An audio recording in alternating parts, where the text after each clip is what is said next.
Assalamualaikum warahmatullahi wabarakatuh. Bertemu kembali di Aceh Gallery, channel khusus sejarah Aceh dalam sejarah 1 menit. Tengku Muhammad Kemangan menggantikan ayahnya Tengku Umar Kemangan sebagai Ule Balang Kemangan pada tahun 1938. Tengku Muhammad Kemangan memiliki 2 orang istri, yaitu Cut Asyah, anak dari Imum di Usi, dan Pocut Kemala dari Lama Inong Melabu.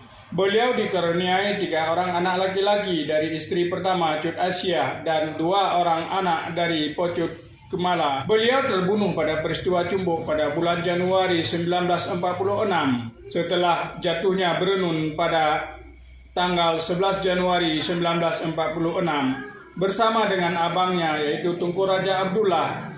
Ia dibawa dan dibunuh di Merdu. Istrinya Cut Asyah kemudian dikawinkan dan menjadi istri Tengku Muhammad Daud Brey.